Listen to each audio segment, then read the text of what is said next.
मित्रांनो नमस्कार.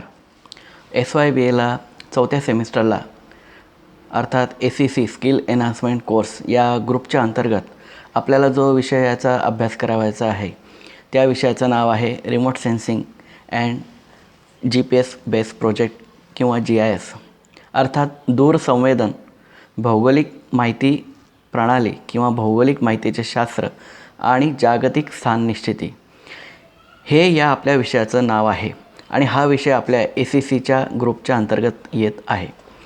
तर भूगोलामध्ये हा नवीनच एक विषय ॲड झालेला आहे आणि विविध प्रकारचे जे तंत्रज्ञान दिवसेंदिवस विकसित होत आहे.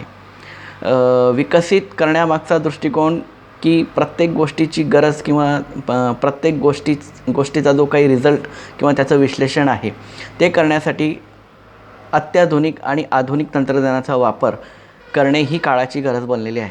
कारण दिवसेंदिवस आपल्याला प्रत्येक गोष्टीची गरज लागत असते. त्या गोष्टीवर संशोधन करावं लागतं. एखाद्या ठिकाणी जाऊन त्या परिस्थितीचा पूर्ण अभ्यास करून त्याच्यावर संशोधन करून विविध प्रकारची आकडेवारी गोळा करून त्याच्यावर निष्कर्ष काढणं या सगळ्या गोष्टी करावयाची एक प्रक्रिया असते आणि या प्रक्रियेला करण्यासाठी विविध प्रकारच्या तंत्रज्ञानाची गरज लागते आणि ते तंत्रज्ञान विकसित करण्यामध्ये अनेक ठिकाणी अनेक प्रकारचे जे काही अभ्यास मंडळ आहेत हे काम करत असते.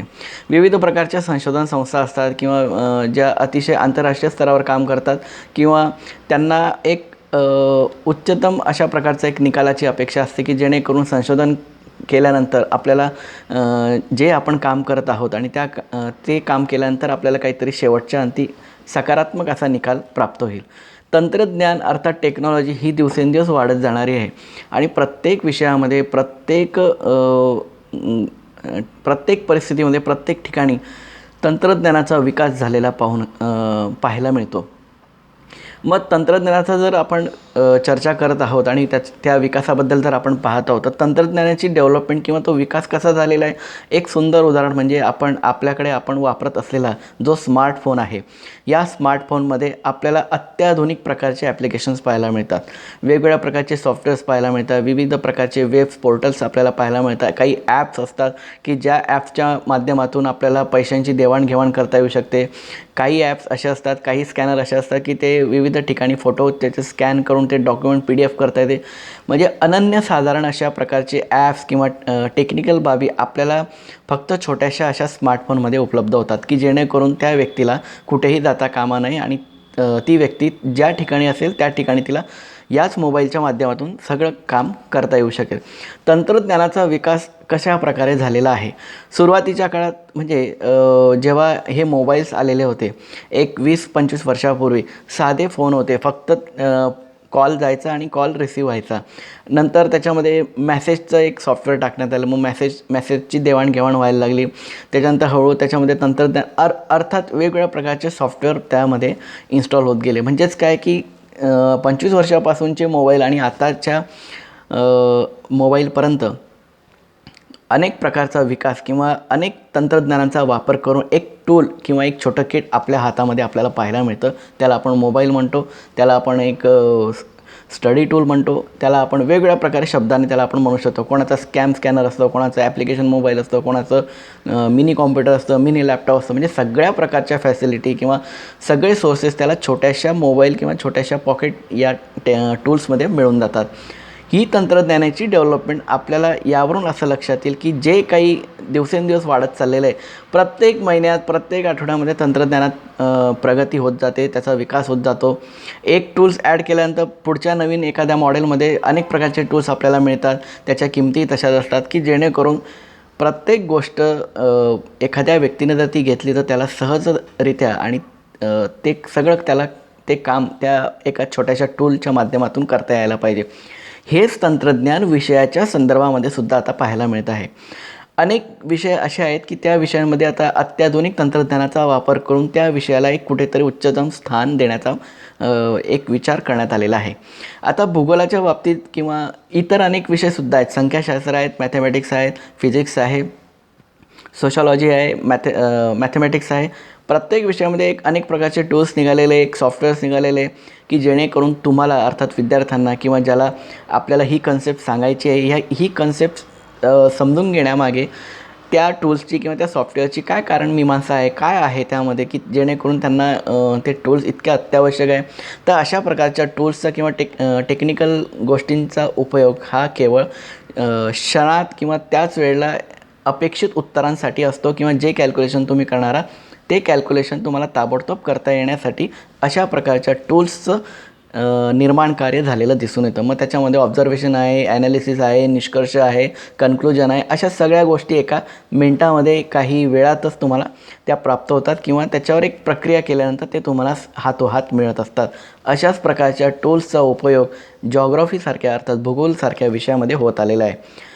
कालपर्यंत भूगोल विषयामध्ये जी काही अभ्यास पद्धती होती ही थेरॉटिकल अभ्यास पद्धती होती. मग प्रॅक्टिकल असतील, काही नकाशे काढण्याच्या पद्धती असतील, काही प्रमाणपट्ट्या काढण्याच्या पद्धती असतील. तर अशा प्रकारच्या पद्धतीतून आता ही पद्धत थोडीशी आता जुनी होत गेली आणि कालांतराने नवीन तंत्रज्ञानाचा वापर करून, की जेणेकरून जे तुम्ही प्रॅक्टिकल कराल, जे तुम्ही डिस्टन्स मोजाल, जे तुम्ही कॅल्क्युलेशन कराल ते तुमच्या हातोहात राहील. जे तुम्हाला सगळ्या प्रकारची प्रक्रिया करून तुम्हाला एक विशिष्ट प्रकारचं एक कन्क्लुजन तुमच्या हातात लागेल.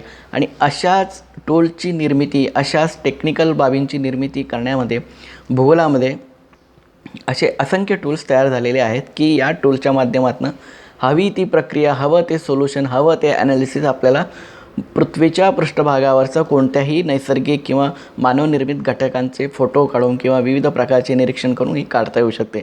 फक्त ते टूल्सची आवश्यकता असते आणि त्याची प्रक्रियेची काही फंडामेंटल्स, काही मूलतत्वे असतात. त्या संदर्भामध्ये या गोष्टींची गरज आपल्याला म्हणजे ती गरज आवश्यकता असते. तर अशा प्रकारचं तंत्रज्ञान भूगोलामध्ये निर्माण होण्यामागे असंख्य लोकांचा हात आहे.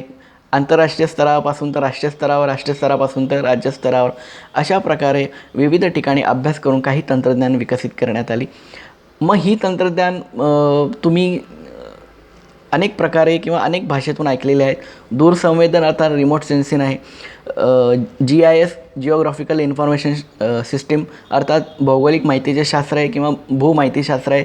GPS global positioning system, ARC GIS किंवा ARC मॅप्स, विविध प्रकारचे गुगल मॅप्स जे तुम्हाला आपल्या स्मार्टफोनवर किंवा मोबाईलवर लोकेशन मॅप, नंतर किंवा गुगल डिस्टन्स, अशा प्रकारचे हे टूल्स आहे. आणि या टूल्सच्या माध्यमातून म्हणजे एक प्रकारचे हे टूल्स सर्व भूगोलाशी संबंधित आहे, जे आपल्याला स्मार्टफोनमध्ये पाहायला मिळतात, जे आपल्याला लॅपटॉपमध्ये किंवा कॉम्प्युटरमध्ये किंवा इंटरनेटच्या माध्यमातून ते आपल्याला पाहायला मिळतात. विविध प्रकारचे नकाशा किंवा एखाद्या ठिकाणाचा अभ्यास करण्यासाठी किंवा त्याच्यावर प्रक्रिया करण्यासाठी, सोल्युशन काढण्यासाठी, कन्क्लुजन काढण्यासाठी या सर्व टेक्निकल बाबींचा उपयोग महत्त्वाचा आहे आणि तो केला जातो. आज अशाच एका नवीन तंत्रज्ञानाचा अभ्यास आपल्याला करायचा आणि तो म्हणजे दूरसंवेदन. काही जण याला दूरस्थ संवेदन असे म्हणतात, अर्थात रिमोट सेन्सिंग. रिमोट सेन्सिंग आणि GIS हे एकाच नाण्याच्या दोन बाजू आहेत. रिमोट सेन्सिंग आणि GIS यांच्यामध्ये काही प्रमाणामध्ये अभ्यास हा सारखा होतो, परंतु दोघांचे जे काही टूल्स आहेत म्हणजे वापरण्याच्या पद्धती आहेत किंवा जो डाटा त्या टूल्समध्ये गेल्यानंतर त्याच्यातनं जी प्रक्रिया होण्याची जी काही क्रिया आहे ही वेगळ्या पद्धतीने होते. फक्त एवढा फरक आहे GIS आणि रिमोट सेन्सिंग, आणि हेच घटक आपल्याला शिकायचे आहे. तर दूरसंवेदन अर्थात रिमोट सेन्सिंगचं नेमकं काय अर्थ आहे मित्रांनो? सर्वप्रथम मी या दूरसंवेदनची किंवा रिमोट सेन्सिंगची एक पार्श्वभूमी सांगतो. बँगलोरला इस्रो अर्थात भारतीय अंतराळ संशोधन संस्था आहेत. हैदराबादला भारतीय दूरसंवेदन राष्ट्रीय संस्था आहे, हैदराबादला आहे. या संस्था किंवा विविध प्रकारच्या अंतराळ संशोधन संस्था, मग ते श्रीहरिकोटाला असेल, गांधीनगरला असेल, बँगलोरला असेल, तिरुवनंतपुरमला असेल, केरळला असेल, कोलकात्याला असेल, पुण्याला काही हवामान विभागाची कार्यालय पाहायला मिळतात. म्हणजे ज्या ठिकाणी भौगोलिक घटक आणि भौगोलिक घटकातील विविध घटकांचा संबंध भूगोलाशीच येतो आणि भूगोलातल्याच घटकांचा अभ्यास करण्यासाठी या टूल्सच्या माध्यमातून आपल्याला वापर करावायचा असतो आणि जेणेकरून आपल्याला क्षणात लगेच ती माहिती मिळू शकते. तर ह्या ज्या काही संस्था मी तुम्हाला सांगितल्या, ह्या संस्था विविध प्रकारचा अवकाशात असलेल्या अनेक घडामोडींचा अभ्यास करण्यासाठी असतात. अवकाशामध्ये किंवा भारताने निर्माण केले जे काही उपग्रह असतात, इस्रो अर्थात भारतीय अंतराळ संशोधन संस्थेने जे काही आतापर्यंत उपग्रह तयार केलेले, म्हणजे जे रॉकेट्स आपण ज्याला म्हणतो आणि अनेक प्रकारे म्हणजे प्रत्येक वेळेस जे काही रॉकेट्स लॉन्च होत असतात ह्या अंतराळ संशोधन संस्थेमध्ये, त्या रॉकेट्सचं प्रक्षेपण आपल्याला लाईव्ह दाखवलं जातं. लाईव्ह दाखवण्यामागचं कारण असं आहे की भारतीय वैज्ञानिकांची ती एक मोठी कामगिरी आहे आणि ती प्रगती आहे. ती कशाप्रकारे यशस्वी होत आहे आणि त्याला कशाप्रकारे ते मूर्त स्वरूप देत आहेत या माध्यमातून त्याचं प्रक्षेपण आपल्याला दाखवलं जातं. विविध प्रकारचे रॉकेट्स अर्थात उपग्रह अवकाशात सोडले जातात.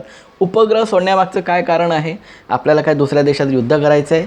दुसऱ्या देशामध्ये किती लोकसंख्या वाढते त्याचा अभ्यास करायचा आहे? का दुसऱ्या देशामध्ये असं काय आहे की जेणेकरून आपल्याला ते पाहून आपल्याला स्वतःच्या देशाचा विकास करावायचा आहे? काही असे प्रकार आहेत का? तर नाही.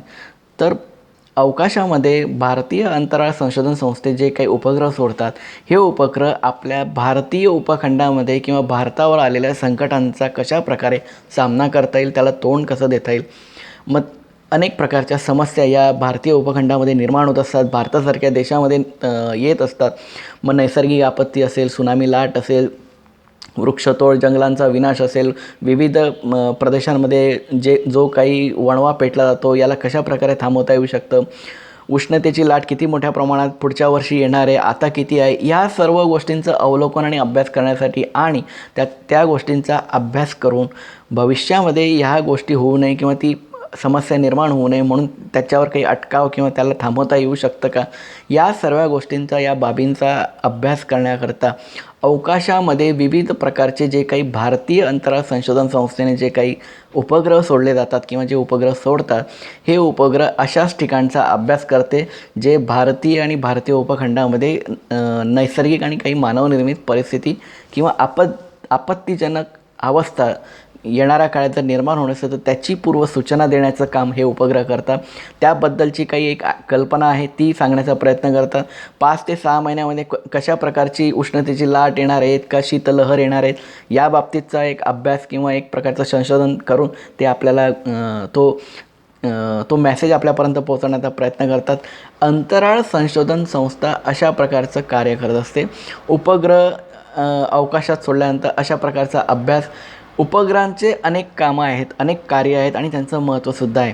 परंतु हे उपग्रह दूरसंवेदनाशी संबंधित आहे आणि म्हणून अशा प्रकारच्या परिस्थितीचा अभ्यास करण्यासाठी याला दूरसंवेदन म्हणजे दूर अशा अंतरावरून उपग्रहाच्या माध्यमातून संवेदना अर्थात याला सेन्सर्स म्हणतात. सेन्सर्स जे आपल्या मोबाईलमध्ये असतात, 4 व्हीलर्समध्ये असतात, विविध ठिकाणी सेन्सर्स असतात.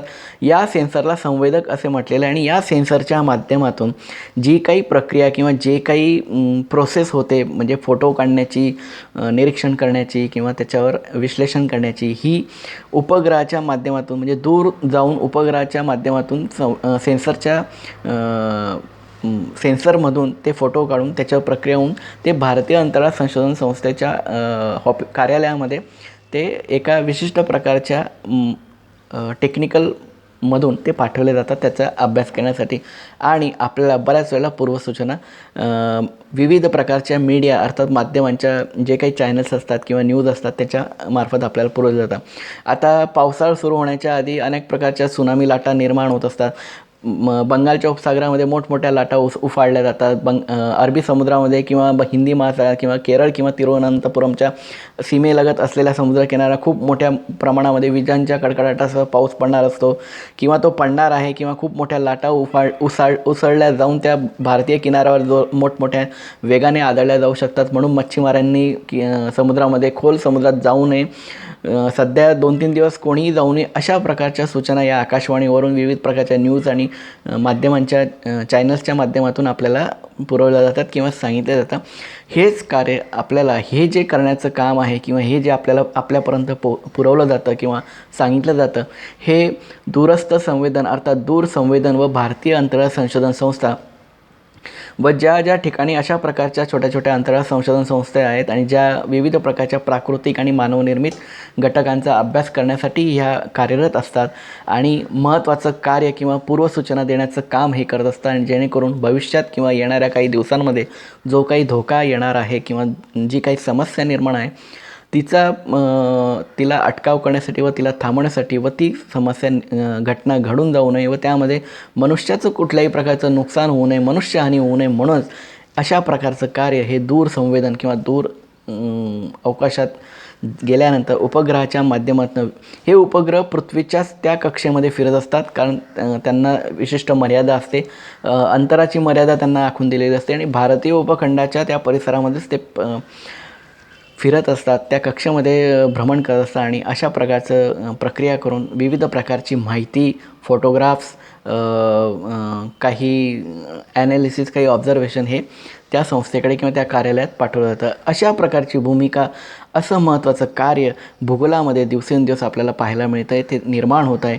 आणि यामागचं कारण असं आहे की भूगोल हा कुठेतरी एक मोठा विषय होत चाललेला आहे. टेक्निकल अर्थात तंत्रज्ञानाचा वापर करून भूगोलामध्ये असंख्य गोष्टी आपल्याला करता येऊ शकतात, त्याची मांडणी करता येऊ शकते, ॲनालिसिस करता येऊ शकतं. म्हणजे एखाद्या ठिकाणी अनेक प्रकारच्या समस्या निर्माण होतात, तर ती समस्या कमी करण्यासाठी, तिला काही सूचना देण्यासाठी, तिला काही तरतूद करण्यासाठी भूगोलात निर्माण होणाऱ्या तंत्रज्ञानावर आधारित या सर्व गोष्टी आपल्याला करता येऊ शकतात. म्हणून भूगोलामध्ये तंत्रज्ञानाचा विषय हा फार महत्त्वाचा आहे. रिमोट सेन्सिंग अर्थात दूरसंवेदन आणि GIS भूमाहितीशास्त्र या दोन गोष्टी अतिशय महत्त्वाच्या आहेत. आणि याच्यावरून आपल्या लक्षात येतं की दूरसंवेदन किंवा दूरसंवेदनाची पार्श्वभूमी, नेमकं याचं कार्य आणि महत्त्व काय आहे. याच्यानंतरचा जो पुढचा भाग आहे, दूरसंवेदन, त्याची व्याख्या, त्याच्या संकल्पना, त्याचं प्रकार, हे आपण पुढच्या व्हिडिओ लेक्चरमध्ये घेऊया.